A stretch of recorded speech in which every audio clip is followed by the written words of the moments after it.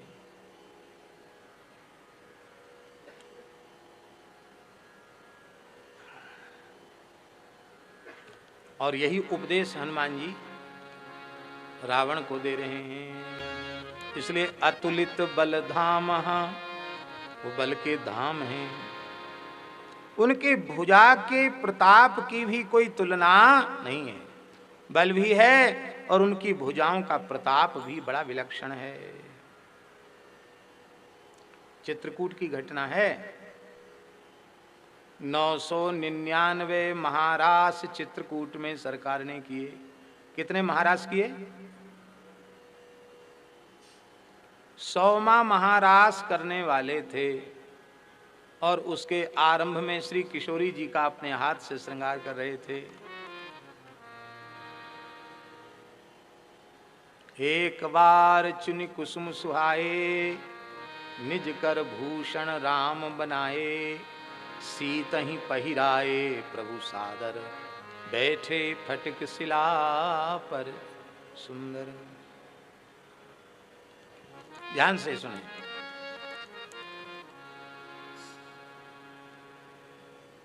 और जयंत की पत्नी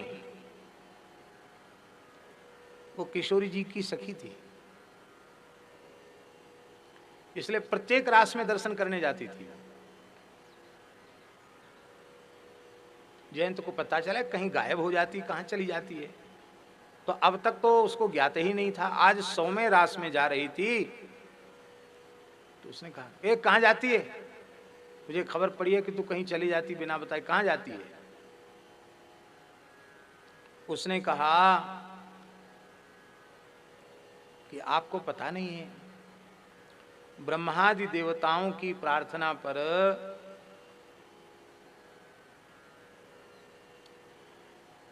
भगवान ने सूर्य वंश में अवतार लिया है। वे इस समय चित्रकूट में विराजमान होकर लीला कर रहे हैं। उनकी अभिन्ना प्राण वल्लभा श्री जानकी जी के सहित ये दिव्य रास विहार करते हैं। जानकी जी के रोमकूप से अनंत सखियां प्रकट होती हैं और रास के बाद फिर किशोरी जी में समाहित हो जाती है। तो किशोरी जी की कृपा है, उन्होंने रास दर्शन का सौभाग्य मुझे प्रदान किया है, तो मैं रास दर्शन करने जा रही हूं। यह बात सुनते ही जयंत जल भुन गया। अरे तू देवांगना होकर, मेरी पत्नी होकर किसी राजकुमार का नाच गान देखने जाती है? मैं विश्वास नहीं करता कि वो परमात्मा है। तो इसको तो जाने से मना कर दिया, बंद कर दिया कोठरी में। तुम नहीं जा सकती, मैं जाऊंगा। अब मैं पक्का पता करके आऊंगा कि वह परमात्मा है कि नहीं। इसके बाद जब मैं परीक्षा में प्रमाणित कर दूंगा तब तू भले ही जा, इसके पहले अब तू नहीं जा सकती। और क्या घटना घटी आप सबको मालूम है। जयंत की क्या दुर्दशा हुई, क्या दुर्दशा हुई जयंत की। ये प्रभु की भुजाओं का बल। जब जयंत ने श्री किशोरी जी के चरणों को क्षत विक्षत किया और प्रभु को बोध हुआ, उस समय धनुष्बाण निकट में नहीं है। राम जी का धनुष्बाण पास में नहीं है उसमें। क्यों नहीं है? क्योंकि वो मधुर रस की लीला में धनुष्बाण की क्या जरूरत। इसलिए उन्होंने एक तिनके को ही ब्रह्मास्त्र बना के चला दिया। और तो ऐसी विचित्र स्थिति में शुद्ध चीज क्या है? कलयुग नहीं, कलयुग का बाप दादा भी आ जाए तो भी राम नाम में कोई मिलावट संभव नहीं है। हर चीज में मिलावट हो जाएगी, दूध में, घी में, आदमी में, फल फूल में, साग सब्जी में, सब चीज में मिलावट हो जाएगी, पर राम नाम में आप क्या मिलावट करेंगे। इसलिए इसका तात्पर्य यह नहीं है कि हमें शुद्धि अशुद्धि का ध्यान नहीं रखना चाहिए, अवश्य रखना चाहिए, जितना संभव हो उतना रखें। बस आवश्यकता है अहरनिश श्री नाम की आश्रय की। क्या करें, हम कहते हैं पर करते नहीं हैं। अयोध्या में चित्रकूट में एक महापुरुष थे, पूज्य श्री मौनी जी महाराज, जो सीताराम सीताराम सीताराम सीताराम सियाराम सियाराम सियाराम सियाराम श्री सीताराम श्री सीताराम श्री सीताराम, चित्रकूट वाले महाराज जी कहते हैं, महाराज जी वक्ता एक है श्रोता दो है, वक्ता एक है श्रोता दो है। यदि नाम इनको नहीं सुनाएंगे ना कान को, तो थोड़ी देर में हमारा माथा फट जाएगा, मैं जीवित नहीं रह सकूंगा। वक्ता एक है श्रोता दो है। भोजन के समय भी सीताराम सीताराम राम राम सियाराम सियाराम सियाराम सियाराम श्री सीताराम श्री सीता, इतना मीठा बोलते थे, श्री सीताराम श्री सीताराम श्री सियाराम सियाराम श्री सीताराम सीताराम। हाँ, कथा में बैठते तब माला लेके बैठते, और कथा के अतिरिक्त जिह्वा से उच्चारण पूर्वक नाम लेते। साधकों को भी प्रेरणा लेनी चाहिए। क्या करें, हमारे में स्वयं में नहीं है, इसलिए हम नहीं दूसरे को इतना जोर दे पाते हैं। लेकिन कोई भाग्यशाली जीव होवे तो क्या, कुछ लोग कोई कहेंगे ना कि अरे ये क्या नया शुरू कर दिया, 10-5 दिन कहेंगे, फिर कहने वाले बंद हो जाएंगे। अब फिर अपने आप उनको भी, जो टोका टाकी करने वाले, उनको भी अच्छा लगने लग जाएगा। कैसे, जब कथा सुनो, कोई क्या ध्यान करो, मंत्र का जप करो तो मौन रहो, बाकी शरीर से संसार का व्यवहार करते हुए सीताराम सीताराम सीताराम सीताराम सीताराम सीताराम सीताराम सीताराम सीताराम सीताराम सीताराम, बड़े मीठे धीमे स्वर में अपने को सुनाई पड़े, सामने आने वाले को भी सुनाई पड़े। कोई बातचीत जरूरी करना हो, करने के बाद सीताराम सीताराम, बातचीत करते समय भी भीतर से सीताराम सीताराम सीताराम। सोने से लेके जगने तक ऐसा करके देखो, हमारा ऐसा अंतःकरण कह रहा है, केवल 6 महीने ऐसा साधन करके देखो, फिर देखो क्या आपको उपलब्धि होती है। पर हम अपना अमूल्य समय नष्ट किए चले जा रहे हैं।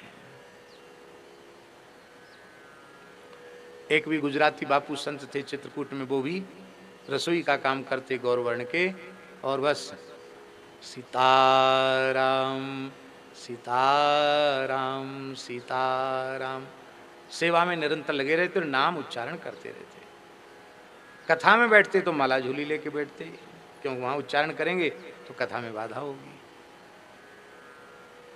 और जब रघुवीर मंदिर में बैठते तो शाम को तमाम लोगों को पर्चा बांट देते, खाली राम नाम लिखने वाले, खाली मत बैठो, एक पर्चा भर के जाओ।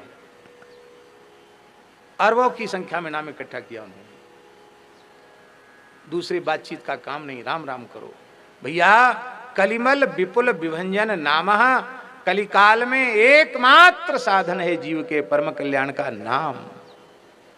राम नामैव नामैव नामैव मम जीवनम, कलौ नास्तेव नास्तेव नास्तेव गतिरन्यथा।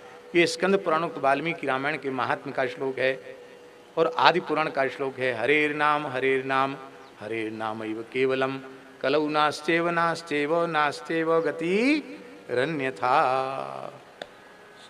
ये नाम महाराज की महिमा है। इसलिए कलिमल विपुल विभंजन नाम, सभी धर्म कलिमल से ग्रसित हैं, केवल नाम ही कलिमल से सर्वथा विमुक्त है।